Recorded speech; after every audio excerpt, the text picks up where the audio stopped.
Hey, welcome everybody to our second attempt at the intro to Working on the Dad Pod. Uh, in theme with this episode, we are actually going to be talking about parenting through exhaustion and how one copes, how one deals. I believe I just did another second attempt on that word. So you know what, Alex? You start talking. Yeah, so what Ethan's referring to is this is our second attempt at recording. The last one, by my clock, took 12 seconds because we both started introing the podcast because we're both a little tired, a little loopy, and we forgot to say who's going to intro. But There since we you go. didn't ask, I'm doing well. Went to a Good. wedding this past weekend, saw the family, my mom's side of the family, who I don't see very often these days because they live in Virginia. And they got a lot of people, and coming down to Florida is hard. We got a lot of people, and maybe not a lot of people, but going up to Virginia, not that easy. So I went up to a wedding, and I went solo while my wife went to Orlando with the kids because I was flying out of Orlando. And so my wife was like, why don't I just get a hotel up there? We can do some fun stuff for the weekend versus sitting at home and doing the same old stuff and me pulling my hair out. So that was our weekend. How you doing, man? That sounds fun. I'm doing okay. Obviously, I picked our theme for tonight because I'm feeling pretty tired, pretty exhausted, pretty beat down. I guess I'm going into my loss by saying that. But yeah, so this is kind of just like an all-encompassing loss lately. In that my we're about a month into my older daughter going into accelerated at preschool.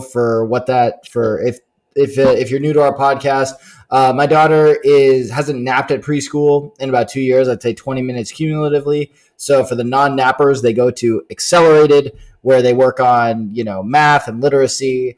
So I guess they're like trying to make the name work, but really it's just like the no nappers.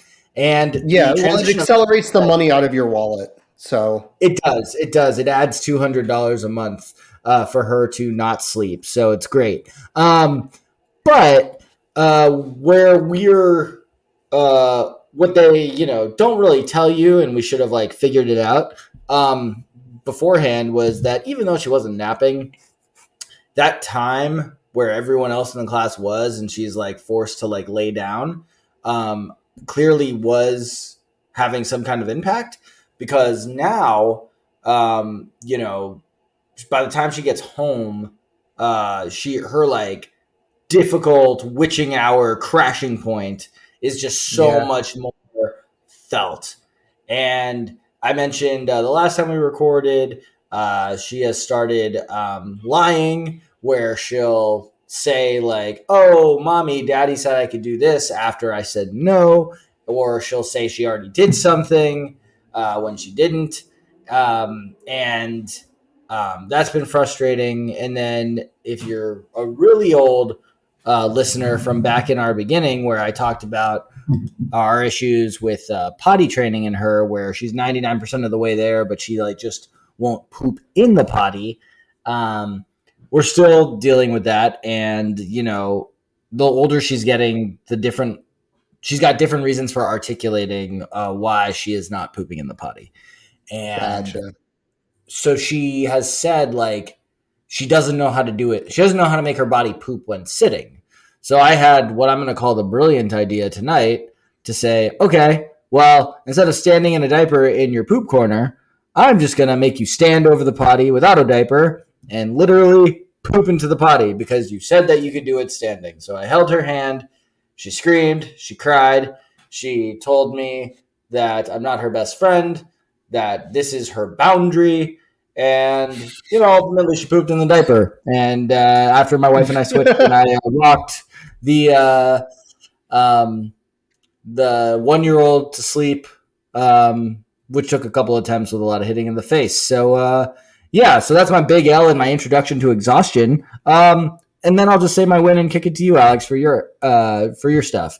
My win Yeah. is that my mother is coming to town Um, Tomorrow, I'm going to get to see her for a couple days, and then I'm going Nice. off to Philadelphia for a day trip to watch our beloved Miami Hurricanes take on the Temple Owls. Hoot hoot hoot! They Anyway, had to. um, yeah, your stuff.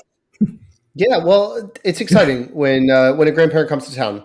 Um, Yes, for obviously my dad is the only grandparent who permanently lives out of town. So it's nice when the kids get to see a grandparent that they don't see as frequently and all that stuff. Plus, on some level, it can be a reprieve. And I never expect my dad, and I'm sure you don't always expect your mom. I know your mom and your dad took care of your daughter when your second daughter was born. And that can be awesome. But even sometimes just someone to take that energy of like your oldest comes home from school, she's got all that energy, and then her grandmother's there. And it's like, oh my gosh, I've got something new to be excited about. And I'm not just frustrated at mom and dad for the same old, same old. So hopefully that right. helps. I'm looking forward to Yeah, it. Premature win a little bit, because obviously trips can go sideways sometimes. sure. But I know your mom. Your mom's pretty chill. Hoping for the best on that. My Appreciate win, it. Appreciate it. my win this week, and I'll just do both. But my win this week has been my daughter has been on a very big kick of wanting to show us that she is a big girl, right? She very much wants to prove that she is a big girl. And that means doing more things for herself, which I'm not opposed to, right? It's the old adage or Bible verse, but teaching a man to fish kind of thing. I'm all for that. If I can teach her how to do something, then that's going to be awesome. But one way that it's manifested in other small ways, like she doesn't need any help reaching her back teeth to floss. That's been helpful. That's been awesome. But she really wants to help me cook dinner. And so Hmm. for the past, granted, I wasn't with her this weekend. She was not in a kitchen. They were not cooking. But for the past 4 or 5 meals, stretching back to last week, she has always wanted to help me in some form or fashion cook dinner. It is not a time savings for me because I have to teach her how to do everything. I have to monitor her, but she wants to help. And I'm like, I love it, right? Because she's interested in it. She's proud of it. I think it makes her eat more because she's Hmm. invested in the cooking process. But sometimes it's simple as we have this big round wooden thing that is half salt, half pepper. So you can grab a pinch of each or whatever, throw in your food. Sometimes it's simple stuff like that. Or tonight we had like a sausage, cheesy pasta bake thing, and she's helping drop mozzarella pieces over the top. Great. But last night she helped me, and straight up, she took a knife, like a porcelain chef's knife that was about yay big, and Hmm. cut broccoli. Like straight up cut Nice. broccoli. She was like, "Mom's let me do this," and I'm like, "I don't know why I'm doing this, but I'm taking your word for it, kid." And then she did it, and I picked something simple where it's just like we needed the broccoli to be roughly the same size. This was not a finesse cut of any sort. I wasn't asking her to dice, mince garlic or something like that. But Sure. get this broccoli broken up, and if it's not working, you can break it with your hands, right? So Hmm. she did it, and she did a whole pound of broccoli, chopped the big pieces in half. I had to go back and do a little bit, but she helped with that. So that's been awesome to have that happen. The loss and something that we're actually still trying to get over and searching for solutions on is she has gotten in a habit of wetting the bed in the middle of the night, which is Mm. not something that she frequently does, but she has frequently done it over the past week, more nights than not. And she'll wake up in the middle of the night, and she's had a couple instances before where she'll be like, "Wake me up." Be like, "Dad, I wet the bed," and I'll be like, "Oh, I'm sorry." Like I peed all over myself, and like she really just like kind of dribbled in her undies, and I can get her a new pair, but like nothing leaked through, right? And she's wearing normal, just little girl undies, and that's fine. But she's actually been like soaking the sheets and everything like that in the middle of the night. So that's been frustrating. Last night she didn't, and we worked on her with a couple of things. One is the simple mantra as she's going to sleep, thinking to herself, "If I have to pee, I'm going to wake up. If I have to pee, I'm going to wake up." Mhm. Right? Just there's only so much you can do because when you actually research this stuff, she's not yet 5, and so it's not considered problematic. Like she's not too old to be wetting the bed. But Right. one of the problems that we've tried to focus on with her is she is notoriously bad at drinking water throughout the day. And then Mm. around dinner time and snack time, she realizes just how parched she is. Maybe she has a glass of milk with dinner, and then it's just like it. And I'm sure you've gone through this too. Like I have plenty of days where like I don't drink enough water, and then I like have a glass of water, and I'm like, oh my god, I was so thirsty, and then I have like 3 more, right? And Yeah. that's her I regret arguing. that I've already finished this. Yeah, Yeah. and yeah, and it's just, but she kind of does that on a routine basis, and so trying to moderate that, but trying to, as a kid that goes to school and is not in our control all the day, all of the day, it's sort of like trying to instill in her, drink early, drink often, drink at school. Like you're much more interested in chatting with your friends at snack time and lunchtime than taking some sips of water between your bites and stuff like that. And so that's been a struggle. And that's not a loss that I have a silver lining yet for. Last Yeah. night, the mantra worked, or it could have been just good luck. She also told us that she woke up, felt like she had to pee, but felt like she could hold it and went back to sleep. And we're like, don't do that. Get up. If you feel And like you have Pete. to pee, Yeah. get up. Like, don't Yeah. try to hold it. That's just, why not? Because you'll pee the bed. Or Right. if you, she's like, but I didn't last night. And I'm like, but you might. So Right. get up and go pee. If I wake up and I feel like I got to pee, I I go go pee. pee. Right. Yeah. Yeah. So that's been my loss. But anyway, Well, yeah. I've got a silver lining for you. It sounds like it hasn't dripped onto your son yet. No. Yeah, Okay. I There guess you, I there guess that is you a I guess that is a silver lining of sorts, go. or Yeah. a good bed Um, lining. yeah. True. True. Silver bed lining.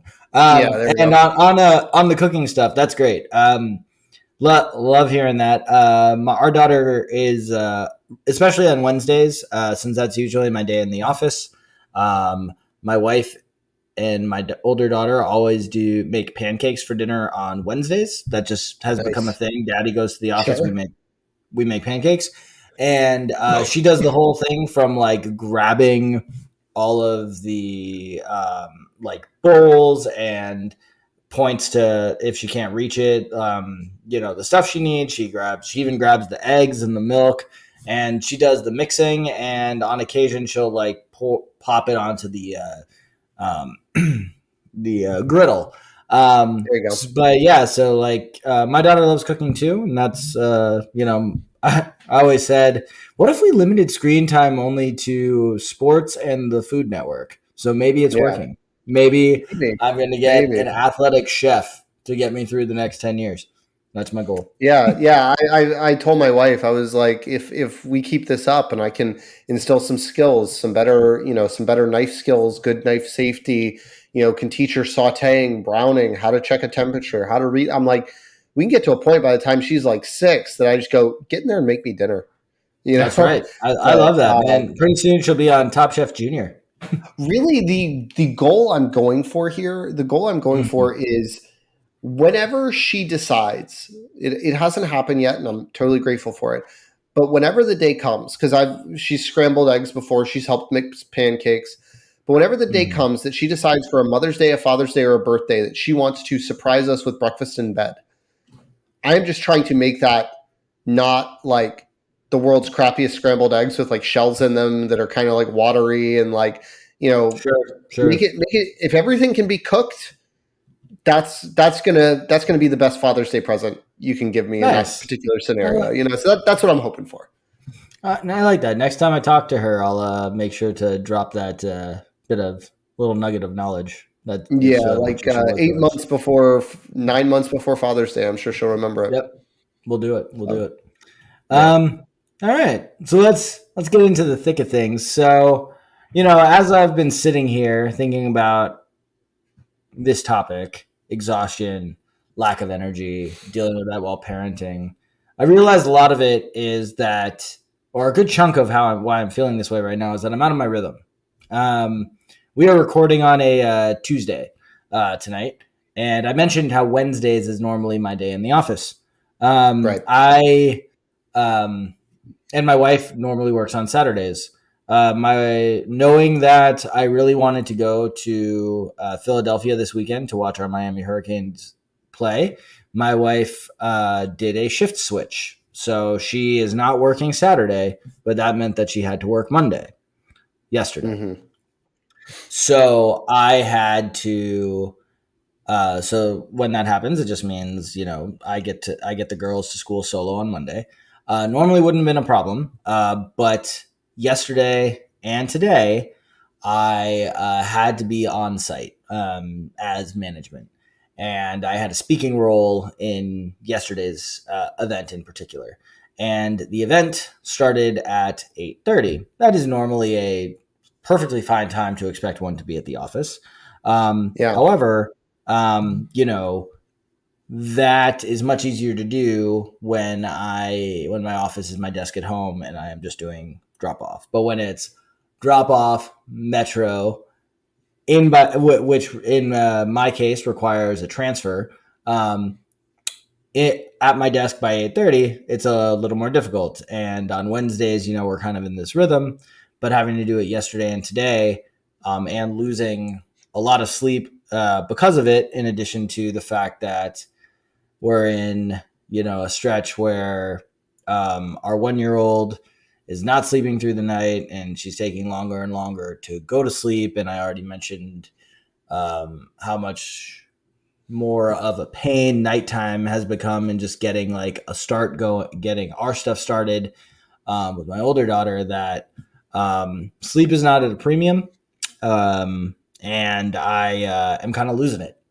So I Yeah. kind of just wanted to talk about like, because if I have strategies, I've forgotten them, but I can't possibly be the only parent on the planet right now who is dealing with a level of exhaustion to the point where like parenting itself is not being fun. It is just like adding to the grind. Right. So that's where I wanted to Feels like a set the chore. stage. Yeah, Yeah. Yeah. yeah, I've definitely felt that, right? I mentioned, I think a couple episodes ago, where my loss, I think it was our hot takes episode, where I mentioned my loss was like a crazy night where my son got out of bed a couple times, my daughter got out of bed, and we've gone through stretches where maybe I'm not getting to bed right on the time I need to, and or maybe they're waking me up a couple times during the night, right? Our mhm, morning routine has not we haven't had anything super chaotic in our morning routine, but I definitely have that feeling, and I think every parent has that feeling, if nothing else in sort of that newborn stage is, let's say your first kid and you're adapting to being a parent and nighttime wakings and nighttime feedings, and everybody's kind of had that sleepwalking stage. Now granted, when they're a newborn, and I'm not saying you neglect your kid, but it's like less like the toddler and preschooler conversations of why they have to do what they need to do, enforcing the mhm, boundaries. Like you're not enforcing boundaries with a newborn, right? right. I'm getting there and I'm enforcing boundaries with my son now, but it's still not anywhere close to the level that I enforce them with my daughter, because it's all about comprehension, right? Like can only enforce boundaries that he can understand and consequences that he can understand. So I get that. And I've had plenty of that, over, and it builds on anxiety, right? It builds on your stress. But yeah, so I think everybody goes through it, for sure. Yeah, I mean, yeah, I remember you mentioning that, and that's honestly just kind of how I'm feeling now. And unfortunately, there's only so much you can do really to try to get your energy back. And what I Hmm. mean by that is it's like, you know, it doesn't work does not care if I had a terrible night's sleep or Right. if I'm trying to get my kids to school. There's a level of work life balance, and I am able to make my own hours that like fit my schedule as long as I'm there for certain core times. But I'm expected to make those hours work if those are going to be my hours. And on a day like today where, you know, I didn't realize I was going to be at said event, I find out that I'm supposed to be at it. There is a non remote option because the person running it was very keen on the fact that why do it if it's a hybrid event.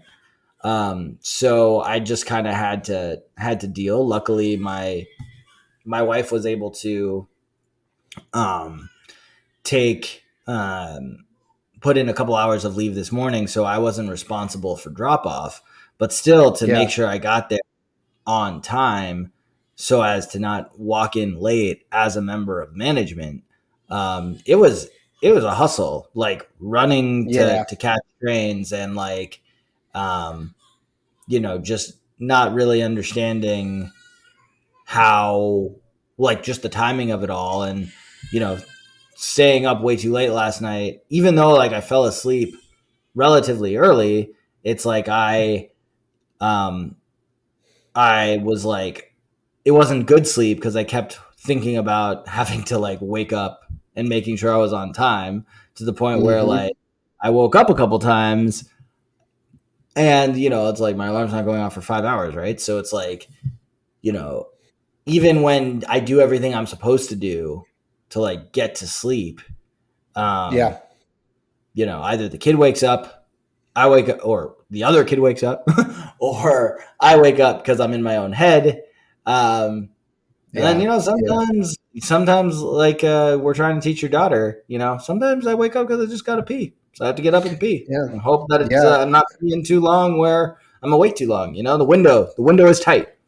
So, Yeah. I hate that. I hate that thing. You're not the only person. I was actually having a conversation about it this weekend with somebody, but um, on mhm, Friday morning, I had a 9 a.m. flight to get. And my mhm, 9 a.m. flight was out of Orlando, right? That's where my mhm, wife went. That's 2 hours away from me, which meant we had to leave the house at 6. I was going to wake up at 5, extra early, so I could eat breakfast, make sure, everything was packed in the car. And then the plan was to just pull the kids out of bed in their pajamas and stick them in the car seat. We had like yogurt pouches and fruit ready for them in the car ride so they could get something. But ideally, they would go back to sleep. And I was also staying up late because I wasn't sure if I was going to be able to get back on my computer and get anything done. So I also didn't get to bed until like 11:30, right? Because I had to get stuff done because otherwise I wouldn't have been able to fall asleep anyway because my mind would have been racing about all the things I had left to do, right? And I didn't want to duck out of any family events early, or as the case may be, I was at the rehearsal dinner Friday night, I was at a wedding Saturday night, and I didn't get home Saturday night until back to my aunt's house until 11:30, right? So it was just not going to be feasible for me to like sit at my computer and do anything anyway. Um, so I totally get that. I woke up like 3 times between 11:30 and 5 a.m. because my body's just like, mhm. you got to get up, you got to drive 2 hours, you got to make sure you don't miss this flight. Like it's really, really important, right? Kind of thing. And I hate that. I absolutely hate that. But back on the parenting thing when tired, because I didn't have to do a whole lot of parenting on that drive to Orlando. Kids were pretty chill, but they didn't go back to sleep, but they were pretty chill. Mhm. I think the toughest thing when parenting when tired is like you mentioned strategies and that you if you knew any you may have forgotten them. I have Mhm. some, I have some, but remembering to use them when you're not fresh is one of the hardest things to do because it takes more self-control. It takes more Mhm. patience to do things like gentle parent. It takes Yeah. more effort to be present and you're already tired and it feels like Mhm. it's draining you. So some of the things that I've done, right, with my son, particularly when I'm tired, is I would like go on walks with him, right? When especially when he was younger, where I could put him in the stroller and I could move because it would get my blood pumping. It would give me a little bit of a dopamine hit. It would wake me up a little bit, but I could listen to a podcast and I wouldn't have to mentally work. Mm-hmm. And that could wake me up. And maybe that's not always available, but that has been something that just like moving, going for a family walk, going outside, trying to do something physical. We have a trampoline in our backyard, going and bouncing with my daughter, right? Just something to get my blood pumping that doesn't feel like a workout, right? Because a workout would feel too taxing and like probably something I've already done for the day. And I'm not trying to like go in the Mm-hmm. gym with purpose. It has to be that kind of like purposeless movement. Right. But when you're in the house, let's say you don't have a trampoline like you don't, and let's say it's raining outside or a walk's not in the cards because both your kids are mobile and your toddler or preschooler is not going to walk at a rate that's going to get your blood pumping. One thing I Right. absolutely love, dance parties. It's Mm. really hard to be mad during a dance party. It's really easy to get True. your heart rate up during a dance party. It's really easy to smile during a dance party. So I love dance parties as a way to, just get everybody moving and everybody being silly. And kids are going to smile and it's going to make you smile. And that's usually a way. But remembering that is the tough part. Doing a dance party is not Mm-hmm. hard. But Right. remembering when you're cranky and kind of pissed off at everybody, and maybe your oldest kid is having a meltdown, coming home from childcare, to go, we're going to do a dance party, right? So I like to try to check in with myself during the day. If I'm like I'm not feeling it, like remind myself, okay, how can I be the best for like what can I give for myself? What can I give of myself to my kids that night? Mm-hmm. Um, and that helps. Yeah. Yeah. No, I mean, yeah. That, so I tend to do um Ethan's so I tired. I'm so Ethan's so tired. tired, guys. Yeah. I'm actually gonna just talk for the next 20 or so minutes, and Ethan's gonna turn off his sound and he's gonna take a nap. Mhm. And because his wife thinks he's That'd be recording a podcast, so that he's gonna that take would a nap right be ideal. Yeah, no, I appreciate that offer. And I mean, if we're being totally honest, I told you with my mom coming to town tomorrow, like tonight's like the only night I could record, and in my mind, that sounded good. And then we get to like 5 minutes before, and I'm like, crud muffins. I just want to be asleep right now. And here. it's tough because not that this is not that this isn't slightly flexible. It's just Sure. like being an adult, being a parent, being, a member of society with any kind of value. It requires you to keep up commitments and, be there, even when conditions aren't perfect. Yeah. And sometimes all of those commitments, all of those like fall on the same day, all of those conditions aren't met at the exact same time. And then you get this feeling where nothing you're doing is right in the sense that like you're not giving your best, you feel like you can't do any better, and you also like know that you can't just like say screw it, you just have to do it. And Yeah. you it's like accepting defeat, and I really hate that feeling. Yeah. And I think, and I think in these kind of scenarios, I mentioned, dance parties and getting blood pumping. The other thing that I try to do, right, and this only works because I work from home, and this obviously doesn't work for your given Monday and your given Tuesday of this week. But one thing that I really try to do when, let's say, I'm not at 100% and I am not being as productive at my desk as I want to be, I might go empty the dishwasher, make sure every dish in the house is washed and ready, make sure maybe I chop some vegetables and throw them in a container to prep for dinner, whatever. Clean the litter box, those kinds of things that I might normally do after the kids have gone to bed. Just go, maybe I'll get a second wind to finish this project a little bit later, or maybe I'll get it, in 30 minutes, but like take a minute. The other thing that can be really helpful is like taking 5 minutes, even on like your Apple Watch. And I say that because Ethan has one. You could use any sort of timer, but just do like a meditation thing. You know, they have the breathing thing on the Apple Watch, but you could do any sort of like meditation. The obvious risk there being falling asleep, which I have done sometimes when I'm just too tired. I'm also a big fan of taking a power nap, and again, that doesn't always work when you're in an office setting. But I think knowing that you have limitations.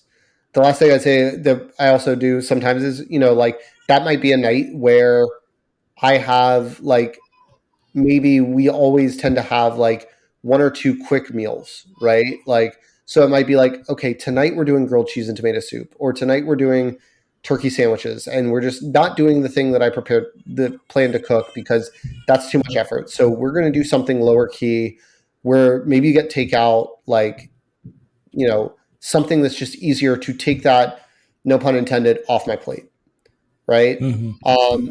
Yeah. Doing things to make the other little stresses, right? You can't control how your kids are going to react to school. You can't control how much energy you have, but you can control generally like how much effort you're putting forward. Or maybe it's the kind of night where like you rinse the dishes and you don't like scrub them and put them in the dishwasher or whatever. You don't like spotlessly wipe down the counters. You don't, whatever the thing is, you just say, I'm doing the bare minimum tonight, right? Like I'm doing the bare minimum and I sort of have that bare minimum checklist of things I need to do so that I don't feel overwhelmed with that. And then, you know, from a parenting standpoint, and I know I'm talking a lot here, but I know you're tired and I feel like I have some other ideas, is like having some things that the kids can do. And this is helpful. And your youngest will get there because my son's getting there now. We have some of those, the Brio train set, the wooden train tracks that link together and Yeah. all We that have stuff. those. Yeah. And he's really into that now, playing with the trains on that. His sister can help him. She's gotten to a point where she can help him build a track. She really likes doing crafts with her little safety scissors. She's finally earned those back after giving her and her brother a haircut month or so ago. Mm-hmm. But, Mm-hmm. she loves doing crafts, making art for us, things like kinetic sand or Play-Doh that they can play with that gives them sort of a low-key sensory experience. A bath Mm-hmm. um, can be helpful if they can play in the bath together, or Mm-hmm. just one of the kids solo. But what we really try to avoid, especially in those evening scenarios, is like the knee jerk, like just give them some screen time. Because we usually Mm-hmm. find late in the evening that can often make bedtime harder, right? If it's just like, Yeah. oh, we're gonna just give them screen time because that'll get them out of our hair. It's like the payoff usually isn't worth it. Yeah. So speaking of screen time, we are, we've literally created a monster in that. So our daughter grabbed two separate versions, like a really short one and like essentially the whole story of Beauty and the Beast from the library. So, we made the mistake now that she's like read the book like 10 times of being like, hey, do you want to watch the movie? Obviously, we're not doing like a full 90-minute movie in one fell swoop. But like we're doing it in bits while like, um, maybe like right after dinner, before Yeah, bedtime, what you just said not to do, or like before dinner if it's like we're just heating up leftovers kind of thing. And now it's like she only wants to watch that movie, and she'll ask and ask and ask, and we'll say, we can't do it right now. We'll tell you when it's time. And by the 10th time, she says, Daddy, can we watch Beauty and the Beast? I'm literally ready to like break the TV, right? Because it's just kind of yeah, like sure. the patience. She doesn't have the patience. She isn't, in my mind, like comprehending or listening to the answer I'm giving her. And Yeah, that it creates its own level of exhaustion because it's like I'm trying to cook dinner. The the 1-year-old is like screaming because that's how she communicates. She's just like, "Daddy, daddy, daddy, can I watch the movie?" And it's just like, oh my god, like I can't be here right now. But it's like, what am I going to do? Yeah. It's my job to parent. So, So um, yeah, yeah, you know. I was, And I was just today gonna when say, we like, go ahead. go ahead. No, you. I would say from personal experience, because I've done that, and I know you've mentioned before, and it's not unique to your daughter, the idea of telling them, not right now is pretty Mm-hmm. tough. And obviously, like, even at my daughter's age, like, telling time, the concept of time is not something they can do. But if you can give them something concrete, where it's just like, my daughter tonight was asking for a game we play called Rough House. Okay. And Mm-hmm. it's exactly as it sounds. I throw them on the bed like it's WWE. Mm-hmm. And, I go a lot lighter on her brother, but they both enjoy it. And I like throw them into pillows, and, nobody's gotten hurt. And if anybody gets hurt, I tell them that's when the game's over. But nobody's gotten hurt. We've played it dozens of times now, but she really wanted to do that tonight. My wife was teaching a fitness class at 5 o'clock. And so I was prepping dinner and on both the kids, and my daughter really wanted to play Rough House. She's like, I want to play Rough House. And I told her, okay, listen, I need to start dinner. But dinner is something where I've got to cook stuff in the pot, and then I put it in the oven for about 20 minutes. Once it goes in the oven, then I can play Rough House. And that gives her something concrete where it's like I'm cooking it in the big blue Dutch oven on our stovetop. I'm like, you see this? If this is not here on the stove, it's in the oven. If it's in the oven, it's time to play Rough House. Now, granted, she was helping me. After this, she asked to help. And I was like, this is actually going to make it take longer to get to Rough House. And she's like, that's okay. I just want to help. And I was like, oh, be still my heart. But then I go, okay, we're going to put the cheese on, all that stuff, and then we're going to stick it in the oven. And she goes, and then it's time to play Rough House. I'm like, you got it. But she knew that as long as the big blue pot was sitting on the stove, it was not time for Rough House. And you can find some of those visual cues.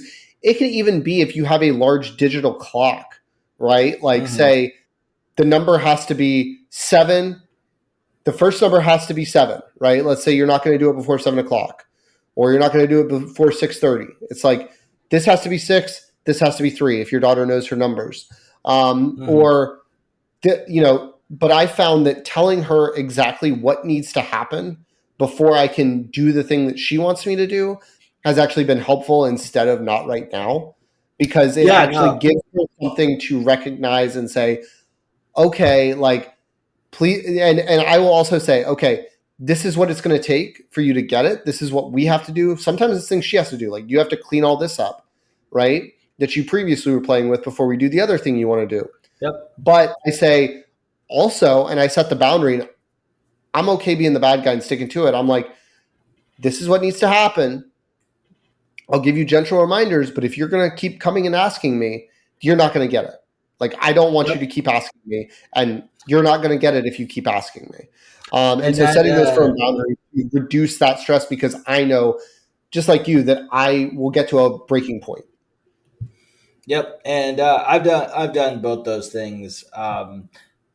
The so we don't have like a full size trampoline like you said that I can jump on, but we do have a mini trampoline. It's like, Yeah, I hear it probably folds up like real three. easy. Like, yeah, exactly that one.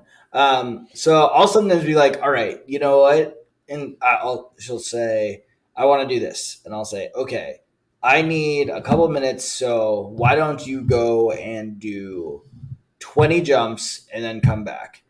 And what she'll do is she'll jump, but she'll just start counting to 20. So she's really only done like, I don't know, 7 jumps in the time it took her to count. Okay, so she's So she's 1, 2, counting 3, and 4, jumping. 5, Yeah. 6, 7, 8, Yeah. 9, 10, 11, 12. Yeah, okay, I got Yeah. you. So it just doesn't line up. So, you can only say only count when you jump so many different ways and so many simplified ways before you're just like, all right, she just like doesn't get it because she's 3. Yeah, And yeah. And so sometimes my concrete examples just like don't work out the way. Like asking her to clean stuff up is great. Or, sometimes I'll be like, okay, like I need to do these four things cooking. Can you go make sure that your sister plays correctly? Or I'll even something be like, can you teach your sister a song? And like that gets like nowhere. But I really hope one day that one becomes successful because I really want to hear Yeah, a creative sure. song.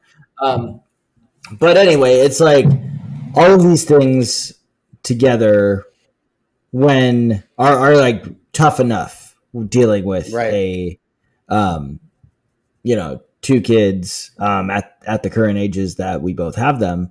But when you also add the fact that you are not even close to 100% of yourself, and Yeah. you also are balancing everything else you have to do, not to mention just like, it's in our case, it's not just us. Like we also have the exact same things sometimes going on with our spouses. And, it's a Hmm. balance. It's the whole ecosystem is thrown off when one of the parts isn't able to work, you know? Yeah. Yeah.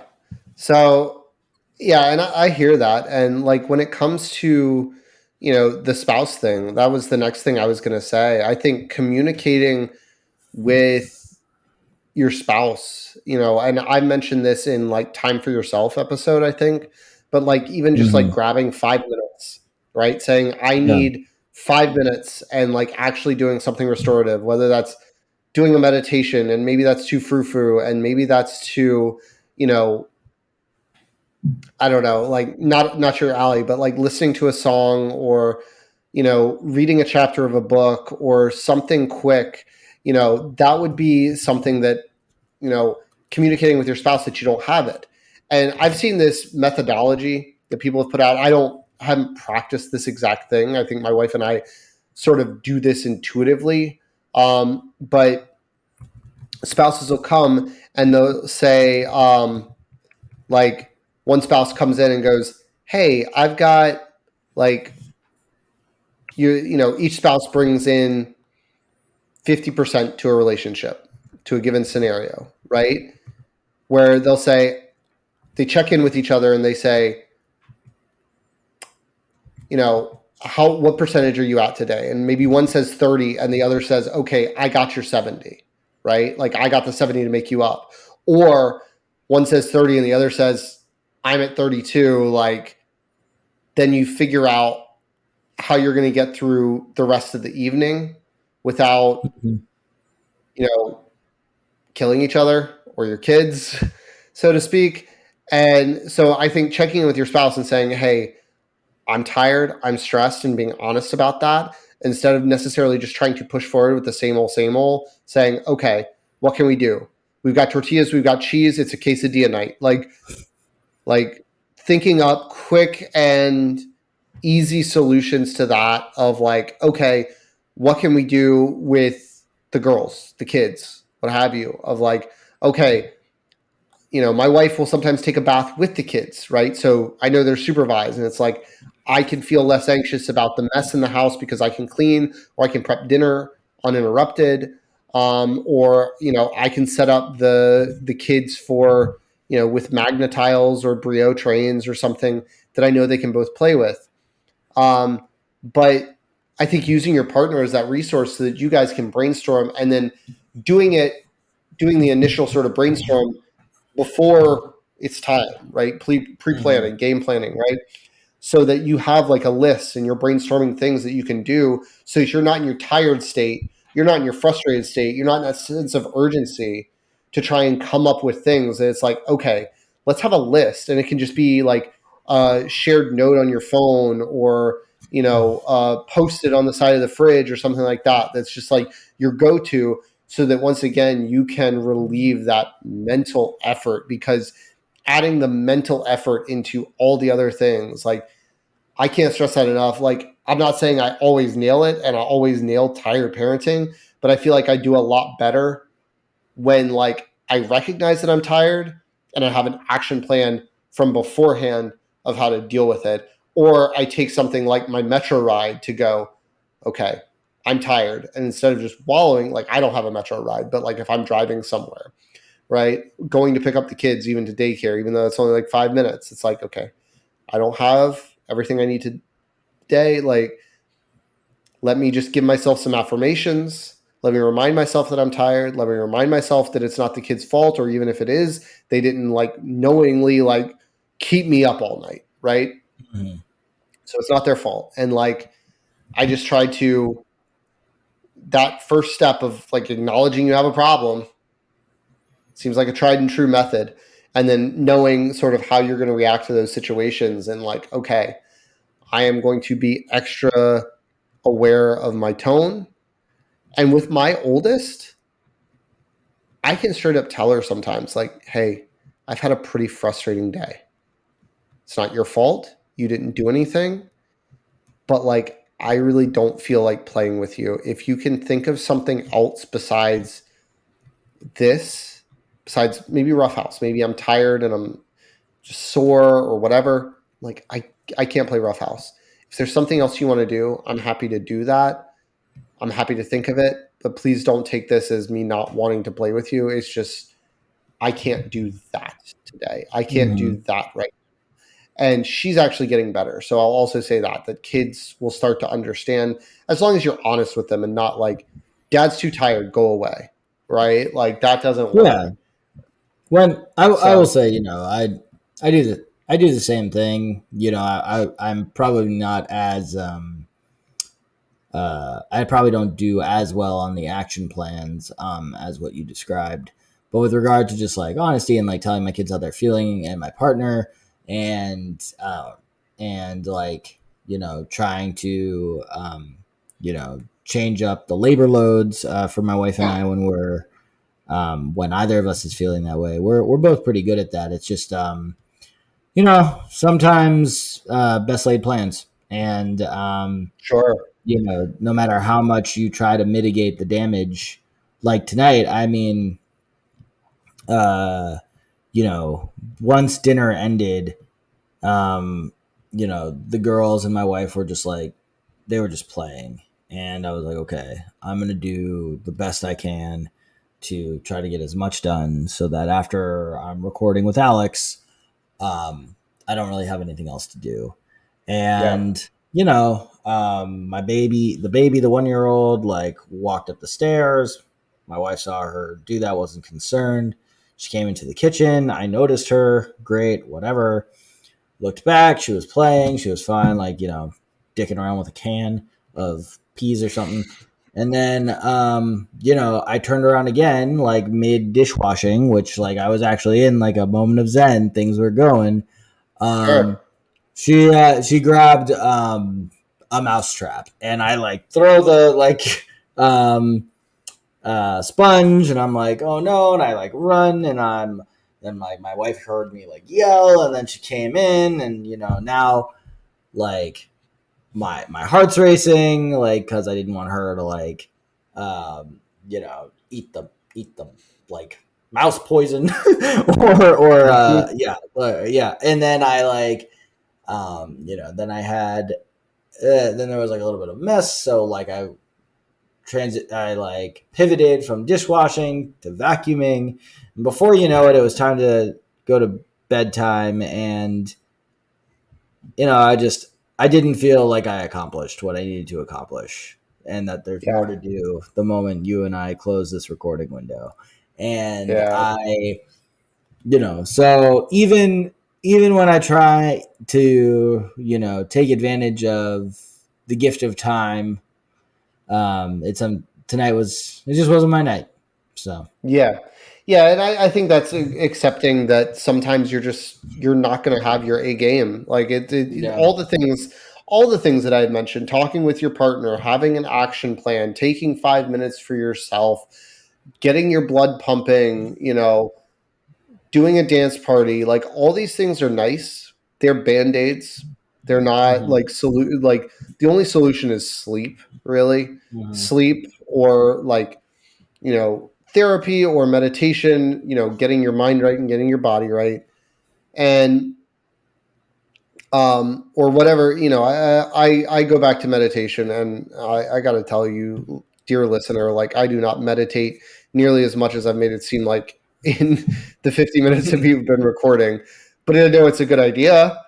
Mm, But all these things are band-aids because you have to actually, you know, get yourself better and get yourself untired. So it's not meant to be like, oh, this will make it all go away and this will mean you won't be tired and you won't be snappy, but it's just like taking that edge off. And this isn't it's most of this hasn't been advice directly for you, but for, the people mhm. listening, that just like when you don't have your A game, like finding out, how to make sure your B game doesn't turn into your C game. You know what I mean? Right.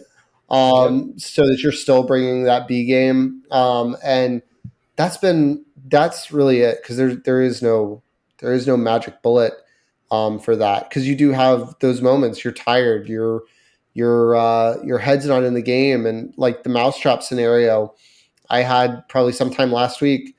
Maybe I was sleep deprived, maybe I wasn't. Maybe it has nothing to do with being exhausted.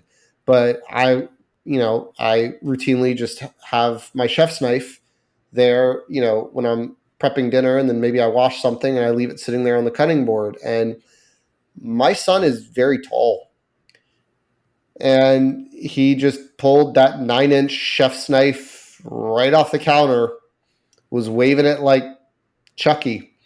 And I'm like, oh God, like, don't cut me, don't Yep. cut you, don't cut your sister, don't cut anybody, don't cut the dog. Like, give me that. You got to give me that. And I got it away from him. But it's just like having those little things of like, okay, I just leave it there on the cutting board. I didn't think anything of it. Now I have to put it at the back of the cutting board where you can't possibly reach. Because I think when his sister, my wife was talking about this, I think when his sister was that tall, she was older and she could understand, like, no, you don't touch that. Where he's still Right. in the like, I'm just going to grab whatever I can get my hands on. You tell me no, I'm just as likely to turn and run away. Right. Right. And so Yeah. definitely have the, approach with kid gloves kind of thing. But yeah, Mhm. I think the only real advice is having a plan for when you're tired to make it better, but not perfect. Like, it's never going to be perfect, but you Right. make it a little bit better. You be honest with yourself, you be honest with your partner, and like it makes it better. Um, Mhm. yeah, and better's kind of all you can hope for. Yeah. No, I mean, yeah, that's really all I got. Yeah, Do you want to get into working on the dad bod?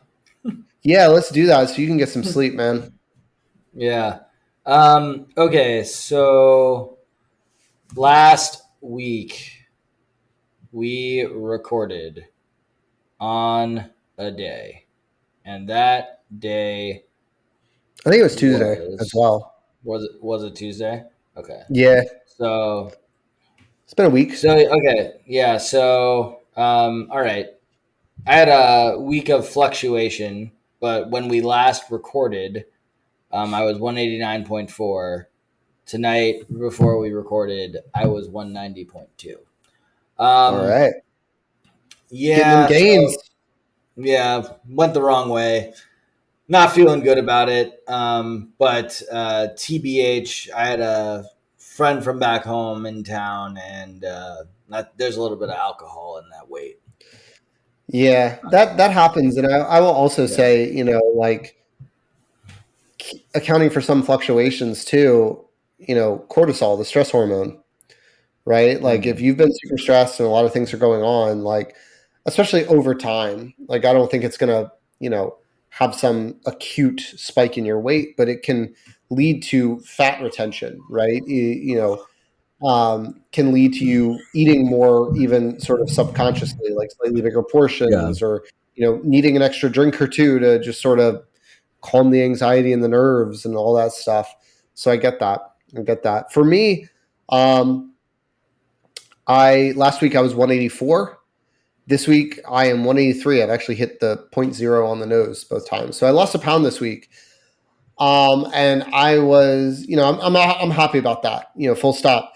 And I'm extra happy about it because my weekend involved, as I mentioned, going to a rehearsal dinner. I went to a wedding, and in between that, I had breakfast with my mom and my mom's college roommate at a Cracker Barrel, which Mm. like I did Googling beforehand on like what a healthy Cracker Barrel meal would be. Closed the tab because it was not very useful. I was like, I could get I egg whites and multigrain toast and like a fruit cup, and I'm like, I'm going to Cracker Barrel, man. Come on, what am I doing here? I So legit have never been to a Cracker Barrel. I am that's almost okay. 35 years old and I've just never been there. I just feel like I should have crossed paths with one. Yeah, I get that. We didn't like pick it. I like it was honestly they were on the phone and like she was talking to her roommate and like she lived 30 minutes away from my aunt's house where we were staying and she's like, mom's like, what's a good midpoint? And they were just like hemming and hawing, and so I pulled up Google Maps and looked at where she was, looked at where we were, and just like picked right in the middle. And I was like, there's a Cracker Barrel by a large mall. I feel like she will Mhm. know where this is. Okay, like this is a thing. So that's why I picked it. It wasn't even like I cared about it. It was like a 10-second decision. And as soon as I did that, I was like, that's not going to be great for the old waistline. But I was good. I had a good, but like I didn't overindulge myself there, right? I got a sensible sized breakfast with some eggs, some bacon. I limited myself to one biscuit with gravy instead of like eating like three as I normally would have. I chose the fruit cup for my other side, black coffee, which I don't really drink anything but black coffee. And then because we didn't have breakfast until like 10:30, I didn't eat anything again until the wedding. And then at the wedding, I was also really proud of myself because there was a cocktail hour, and it was a cocktail hour with like buffet with a bunch of hors d'oeuvres, and like some of those hors d'oeuvres were things like spinach artichoke dip, which is a calorie bomb. It's like I went through, I picked some of the things that I wanted, I enjoyed it, and I absolutely was like, oh, I'm going to go back and get more because it's a wedding, and like get what you came for kind of thing. But I didn't. I stopped. I stopped myself. And this particular wedding was not what I would call flush with food. Like I think everybody got to eat and everybody got to eat something, but it wasn't like there were a ton of leftovers. So like if I by waiting 10 minutes and checking in with myself, there actually wasn't that much left for me to pick through, which was nice.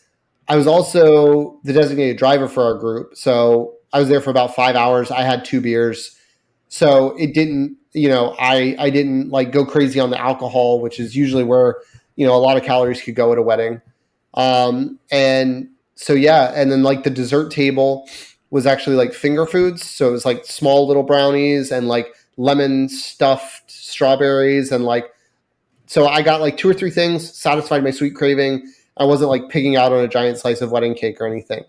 And I was like, wow, I must have done, I didn't count calories at all this weekend because I was like, it's a fool's errand because like, it's not going to change what's available to me at the rehearsal dinner. It's not going to change what's available to me at the wedding. Like, I need to practice moderation here instead of trying to figure out if I'm over or under my calories. Cause like, again, I can't make different choices than what I put on the RSVP or what's served at the cocktail hour, or what's served at the rehearsal dinner. Um, so it's like, wow, a whole pound. I must have like almost undereaten and underdone it. And then I remembered I also got a haircut last week. And like my hair, like I usually go about 4 weeks between haircuts. And I think I went like 7 between haircuts this time. So there was a lot of hair that came off. I was like, that easily accounts for half a pound, if not more. That's okay. That's okay. Yeah. So I Yeah. was, I'm feeling good. I felt good about, I was like, you know, gain or lose. I felt much better because I feel like there's no way that I consumed the normal like 3,000 to 4,000 calories that one could easily consume at a wedding scenario. Yeah, So I felt pretty good about that. I'll be going to a wedding in a couple weeks, and then another one 2 weeks after that. And I pretty much just anticipate quick ad cal 6,000, and then try to stay under it. That's probably my goal. Yeah. Yeah. And then the other thing I did is like, because I was in Virginia and it was not nearly as hot, like after I got back from Cracker Barrel, before we had to get ready for the wedding, wasn't a lot going on. And I just said, okay, if there becomes like a lull in conversation, catching up with people, I'm going to go for a walk. Right. And Hmm. my aunt lives, they live, Southeast Virginia, still pretty flat, and it was a nice 75 degrees. So it's just a beautiful day for a walk. So I just went out and I just like walked for 2 miles, which is not going to be like some major, that's going to account for maybe one of the that's a lot. beers, right? Yeah, but that's a good thing to do for like heart health and all you're doing. But it was also movement and not just like sitting on the couch and like feeling like something positive. And speaking of things positive, like I was listening to the Florida State BC game and like Florida State was losing, and so it put a little pep in my step.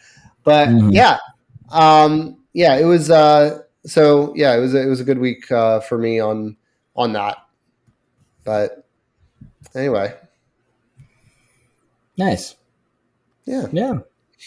Well, to all you listeners out there, thank you for working on the Dad Pod with us tonight. I hope we didn't tire you out as much as I am. In fact, tired now. This is a terrible send off. Alex, you do it. All right. Thank you guys for working on the Dad Pod with us. We really appreciate it. And we really appreciate you as a parent who maybe doesn't always bring your A game, who maybe sometimes is feeling a little bit tired. And if you need some time to yourself and a friend who needs some time to themselves to decompress, tell them to like and subscribe our podcast. All right, guys. Perfect. Thanks for working on the Dad Pod with us. We really appreciate it. We will see you next time. Bye, everybody. Good night. Thanks for working on the Dad Pod with us. Any resources that we mentioned during the show will be in the show notes. If you have questions, thoughts, or just want to talk with us, the best place is in the comments on YouTube. We're on YouTube, TikTok, Instagram, and Threads at Working on the Dad Pod, and on Twitter at Working on Dad Pod. Following and subscribing is always appreciated. Please rate and review us. That helps get the show to new people. And if you know a dad who would enjoy our show, sharing it with them is a huge help to them and us. Have a great week.